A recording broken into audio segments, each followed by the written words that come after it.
Hi, it's Kathie. Welcome to Finances and How Many Credit Cards Should You Have? The number of credit cards you should have depends on your financial habits, your responsibility, and your needs. There's no one-size-fits-all answer because everyone's different and they have a varying degree of financial situations and goals. Here are some factors to consider when determining how many credit cards are appropriate for you. Your credit score and your history. Having multiple credit cards can impact your score both positively and negatively.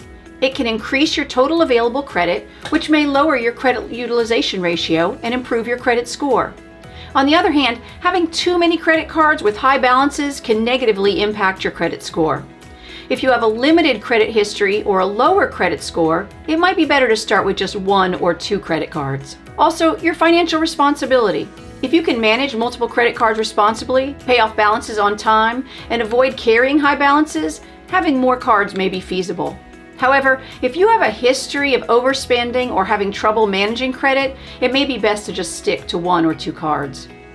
Rewards and benefits are an option to consider. Some credit cards offer attractive rewards and benefits, such as cash back, travel points, or discounts on specific purchases. You can take advantage of these rewards without overspending or carrying a balance. Having multiple cards could be beneficial then. Also consider annual fees. Some credit cards come with annual fees, which can add to your expenses. If you have multiple cards with annual fees, make sure the rewards and the benefits you receive outweigh the costs. There are different types of credit cards, and different credit cards serve various purposes. For example, you might have one card for everyday expenses, another for travel rewards, and a third for a low interest rate just in case you have an emergency. As a general guideline, having a few well-managed credit cards can be beneficial for building credit and taking advantage of reward programs. However, it's essential to be responsible and avoid taking on more credit than you can handle. If you're unsure, then start with one credit card, build good credit habits, and gradually consider adding more cards if your financial situation and credit score allow it. Always monitor your credit card usage and be mindful of your own financial goals. Credit cards are the standard for purchases today. 83% of Americans have at least one credit card, with a total of 1.1 billion credit cards in use as of 2022. We use credit cards for 21% of our purchases, debit cards 27% of the time, cash 30%, and 22% of us use checks or other forms of payment, like PayPal or Venmo. 1/3 of Americans have 3 or more cards, and one reason is that having more cards is an easy way to increase your credit available, while your credit score is not affected by much. The benefit of having more than one credit card is they offer of rewards that you can earn points on for purchases, miles for flights, or cash back on the purchases that you've already made. The question is, which one's right for me? And frustratingly, the answer is, it depends. The idea behind these cards is that you get a benefit from every purchase without paying any interest because you're paying your bill on time each month. Credit cards can charge ridiculous amounts of interest. It's not uncommon to pay 20% on any of the balances that you don't pay off each month. But for those who do, the rewards can be amazing. Cashback and travel awards are common, however, you'll want to carefully read through the options and find out how you can redeem the points.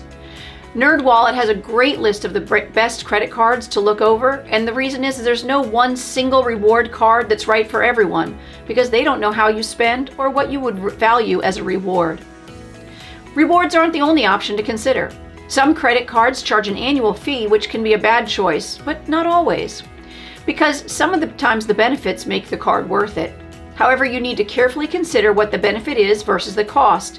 As an example, those who travel often, United Club offers a membership that does charge an annual fee of $525, but they offer unlimited visits to their club where they have free food, drinks, Wi-Fi, and bringing a guest. You'll get 2 free bags, and they pay your TSA pre-check fee. You'll earn 80,000 miles from future travel just by opening the card and using it a few times in the first month. It's also something that maybe your company would pay for if you're traveling for them, so be sure and ask. You do need to be aware of the 0% promotions that allows you to make purchases or transfer your balances to their card, because if you don't pay it off by the due date, you might owe interest in the full amount, and that means that what you transferred initially onto the credit card. Rewards aren't the only benefit though, because credit cards can actually increase your credit score.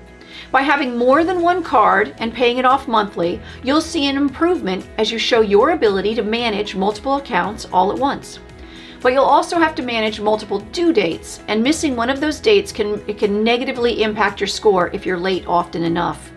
To avoid this, many card issuers will allow you to change your payment due date.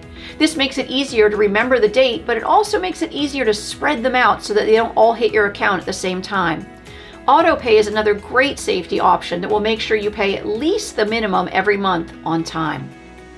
Many cards also offer protection in the form of rental insurance when you're traveling, or the replacement of a purchased item if it's damaged or stolen.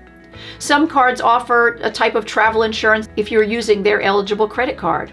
You can be refunded money up to a certain level for trips that are canceled or delayed due to factors outside your control.